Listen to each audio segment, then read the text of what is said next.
And he began to teach them that the Son of Man must suffer many things and be rejected by the elders and the chief priests and the scribes and be killed, and after 3 days rise again. And he said this plainly.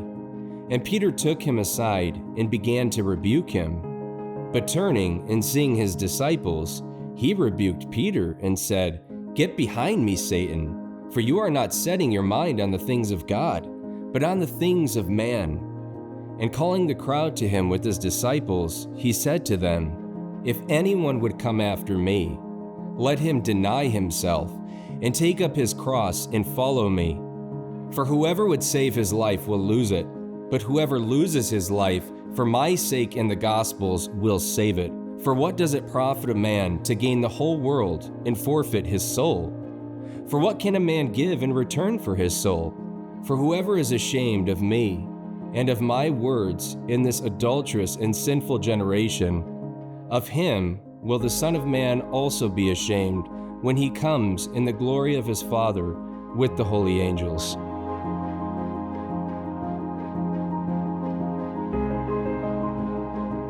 Can you give us a little more context of the focal point of the passage, and how does it fit into the whole lifestyle that's presented in the book of Mark?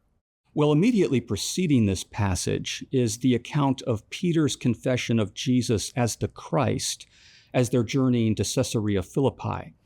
And the disciples are gradually coming to understand more and more who Jesus is, but there's still a lot that they don't understand. There's some things that they do. Jesus accepts Peter's confession that he is the Christ or the Messiah. That's true. But there's still a lot that they don't understand, even about the nature of Jesus' messiahship. And so Jesus is concerned at this point to begin to correct some of their faulty expectations. And so he tells them that he's going to Jerusalem and that he's going to suffer many things and that he's going to be rejected by Israel's religious leaders and killed, and on the third day rise again. Now, the one thing that the disciples really seem to grasp onto is the fact that Jesus is going to be killed. That does not appear to be something that they were expecting. They were not anticipating that their Messiah was going to be visibly and publicly killed before he begins to visibly and publicly reign. And so Jesus is concerned to begin to correct some of their misconceptions and expectations and get them on the right page here. It seems to me that one of the key takeaways from this passage concerns the relationship in God's plan of salvation between death on the one hand and new life on the other. Now, we see this, of course, initially with Jesus. Jesus dies for our sins on the cross and is raised to new life for our justification. But then he turns to those who would be his disciples and he says, if you would follow me, you need to deny yourselves, take up your cross, and follow me. He's asking the disciples to begin to imitate the pattern in a smaller and more limited way that he has set for them with his own death and resurrection, promising that as they do, that they will find the only real life that is worth having and worth living. So his ultimate aim for the disciples, his ultimate goal is new life.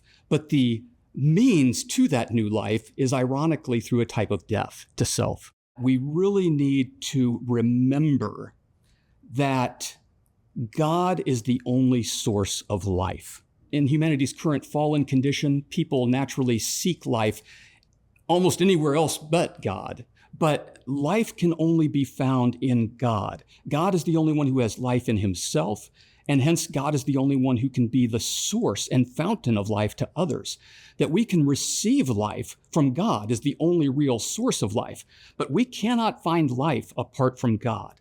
And I think that that's the key issue for us to remember from this passage, is that life is found only in God.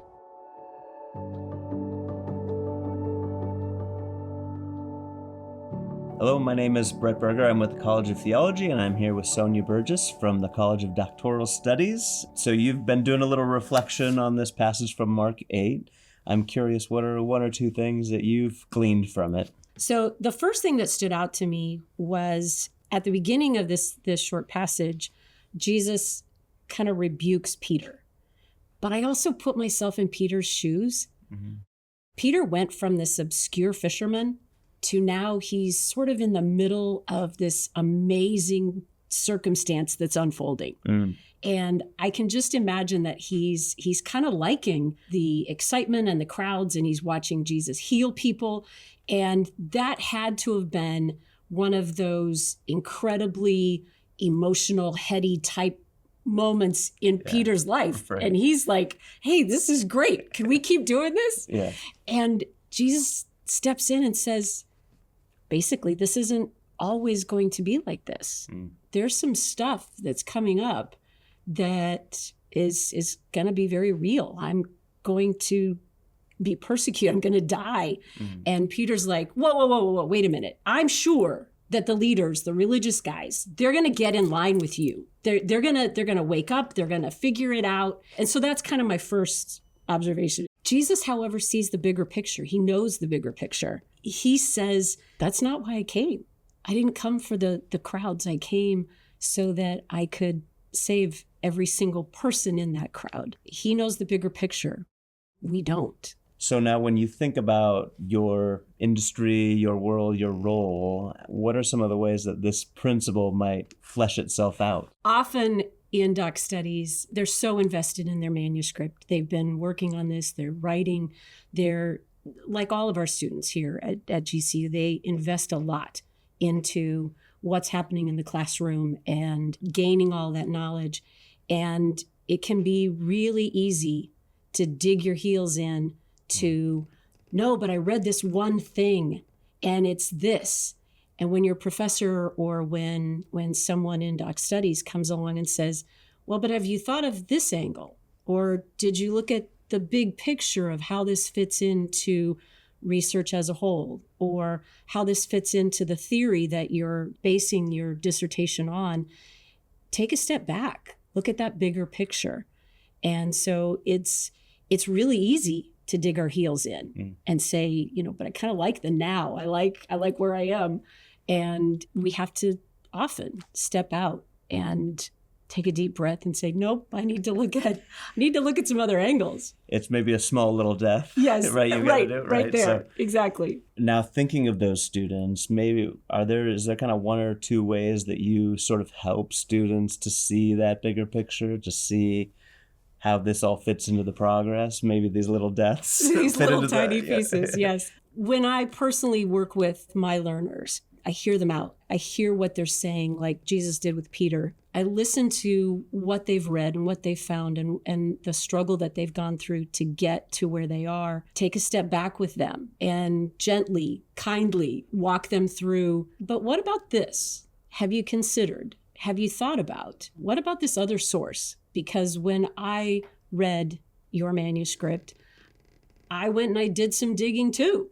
And here's another thing, another idea that I'd like you to consider. I know the bigger picture, and the bigger picture is ultimately, at least in doc studies, I want you to graduate. And in order to help you graduate, to get to that end goal that you've got, I need you to take a step back. I need you to kind of zoom the lens a little bit. Well, I really appreciate you taking a few moments today to kind of reflect on this passage and how you see it being brought to bear and fleshing itself out in your world. Thank you. Thank you.